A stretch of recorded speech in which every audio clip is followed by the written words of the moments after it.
हाय दोस्तों, जब हम जाने अनजाने में अपने वर्तमान स्थिति से निकलकर भविष्य के समय में कुछ वर्ष या उससे भी अधिक आगे की घटना को देख रहे हो जो हमारे वास्तविक जीवन में अभी होगा, या फिर अपने पास्ट के समय में पहुंच जाए जो हम कुछ वर्ष पहले या उससे भी अधिक पहले के समय को दोबारा से देख रहे हो जो हम बहुत पहले देख चुके हैं। इस प्रकार एक समय से दूसरे समय में प्रवेश कर जाना ही वैज्ञानिकों की भाषा में समय यात्रा है।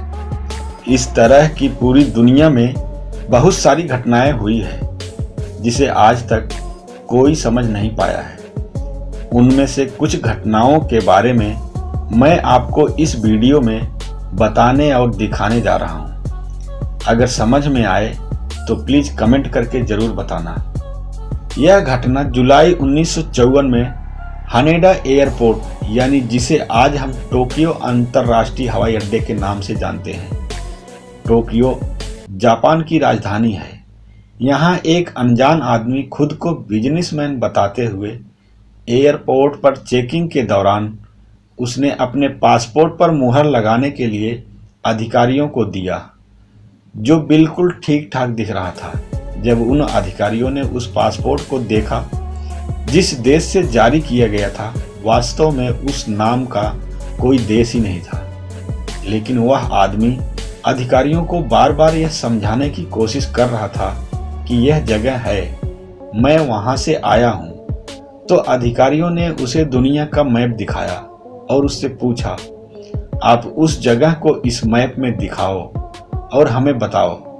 तो उसने मैप में फ्रांस और स्पेन के बीच में अंडोरा की रियासत को टोरेट कहकर उस जगह को संबोधित करके बताया, और उसने यह दावा भी किया कि वह यहाँ पिछले 100 वर्षों से है। पुलिस को उसकी बात संदेहजनक लगी, तो पुलिस ने उसके दस्तावेज जब्त कर लिए और उसे गिरफ्तार कर लिया। फिर उसे पास के ही एक होटल में सिक्योरिटी की निगरानी में 5वें फ्लोर पर एक कमरे में बंद कर दिया गया। अगले दिन पुलिस दोबारा जब उससे पूछताछ करने के लिए उस कमरे को खोलती है तो वह आदमी कमरे में नहीं था, और पुलिस ने जो दस्तावेज जब्त किए थे वे भी मानो जादुई तरीके से गायब हो गए थे। पुलिस ने उस आदमी को और उसके दस्तावेज को बहुत ढूंढने की कोशिश की, लेकिन आज तक उसका कोई पता नहीं चला। तो क्या वह भविष्य से आया हुआ कोई समय यात्री था जो अचानक गायब हो गया, या फिर वह किसी ऐसी दुनिया से आया था जहां अंडोरा को टोरेट के नाम से जानते हैं? यह तो आने वाला वक्त ही बताएगा। नंबर 2, यह घटना मार्च 2003 की है जो पूरी दुनिया को चौंका दिया था। एक व्यक्ति जिसका नाम एंड्रयू कार्लसन था, उसने शेयर मार्केट से लगभग $800 के शेयर खरीदे। जैसे उसे पहले से ही मालूम था कि आज कौन कौन सी कंपनी का शेयर सबसे ज्यादा ऊपर उठेगा, और उसने उन्हीं कंपनियों के शेयर खरीदे और उसने लगभग $350 मिलियन कमाए। अभी तक इस दुनिया में ऐसे चमत्कारी तरीके से कोई भी नहीं कमाया है। यह लगभग असंभव है। इसलिए पुलिस को संदेह हुआ कि उसके पास अवैध रूप से कोई अंदरूनी जानकारी रही होगी। तभी FBI ने उसे गिरफ्तार कर लिया, और जब पुलिस ने उससे पूछताछ किया तो उसने पुलिस को बताया कि वह भविष्य के सन 2256 से आया हुआ है। इसलिए उसे पहले से पता था कि आज किस किस कंपनी का शेयर सबसे ज्यादा उछाल मारेगा। जायज सी बात है, पुलिस को लगा कि यह आदमी पूरी तरीके से बकवास कर रहा है और हमें गुमराह करने की कोशिश कर रहा है। इसके बाद उसने इराक पर अमेरिकी आक्रमण के बारे में भी बताया। इसके अलावा उसने कई सारी भविष्यवाणियां की थी, जिसमें से कई बातें तो उसकी खैर सही साबित हुई थी। और कुछ समय बाद जैसे ही उस आदमी की जमानत हुई, वह इस पृथ्वी से गायब ही हो गया। उसे पुलिस ने बहुत ढूंढने की कोशिश की, लेकिन वह आदमी आज तक दोबारा नहीं मिला। इसका क्या मतलब हुआ? क्या वह आदमी सही बोल रहा था? जबकि वह भविष्य से आया हुआ एक समय यात्री था, यह तो वक्त ही बताएगा।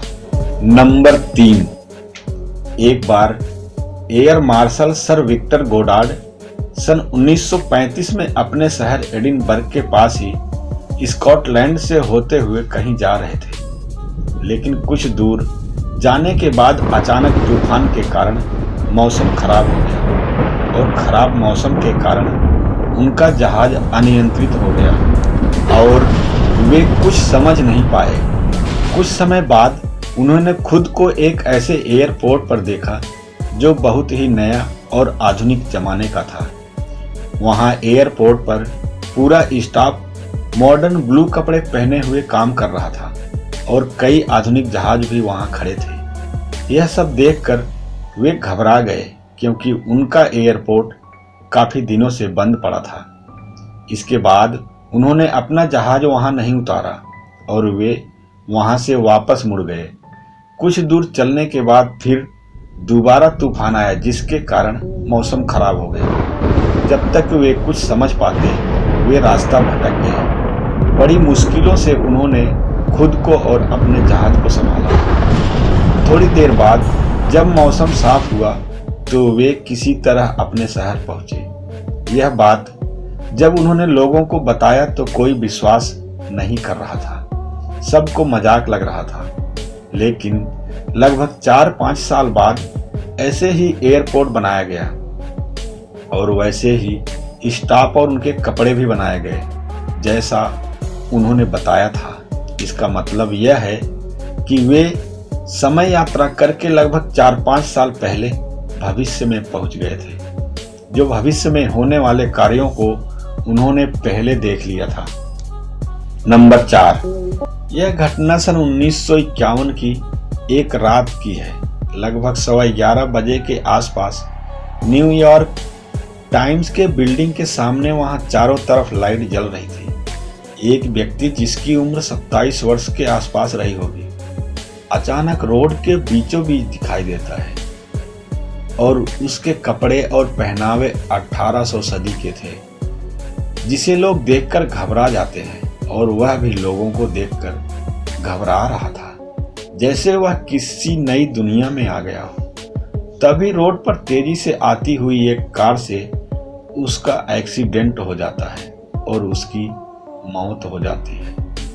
अब सवाल यह है कि जब उसका शरीर पोस्टमार्टम के लिए ले जाया गया तो उसकी तलाशी ली गई तो उसके जेब में तांबे का एक टोकन, घोड़े के तबेले का बिल, एक पत्र मिला जिस पर 1876 की मुहर लगी हुई थी। एक बिजनेस कार्ड भी मिला जिस पर रोडोल्फ फ्रेंज नाम लिखा हुआ था और $70 के पुराने नोट मिले और उसके पास से कई सारी चीजें मिली जो पुराने जमाने की थी लेकिन बिल्कुल नई लग रही थी, जो वहां की पुलिस के लिए एक चौंकाने वाली घटना थी।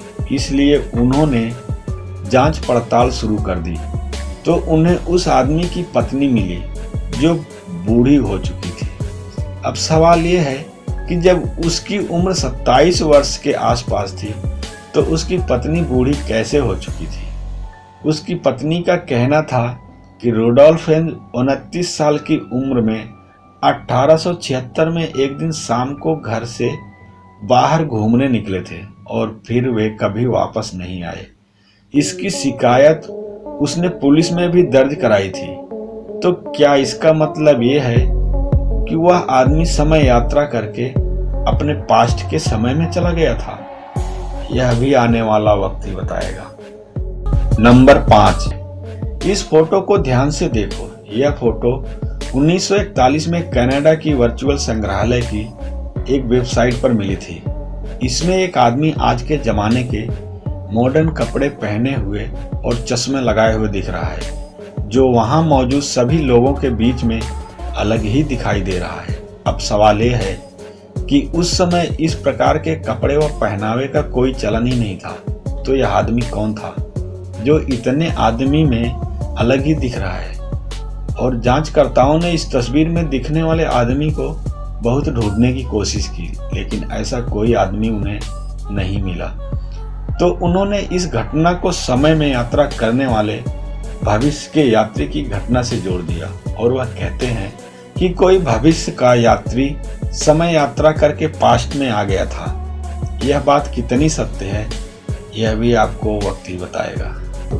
नंबर 6, यह बात सन 2008 की है। आज से लगभग 400 साल पुराने दक्षिण चीन में स्थित एक अछूते चीनी मकबरे को खोला गया तो उसमें से एक अंगूठी के आकार की घड़ी मिली जिसके नीचे के हिस्से में स्विस शब्द लिखा हुआ था और वह घड़ी 10:06 पर रुकी हुई थी, मतलब बंद पड़ी थी। इससे यह साबित होता है कि वह घड़ी स्विट्जरलैंड में बनाई गई थी। तो यहाँ कैसे आई? और दूसरा सवाल ये कि 400 साल पहले स्विट्जरलैंड नाम का कोई जगह नहीं था और जांचकर्ताओं की टीम ने हर जगह पता किया।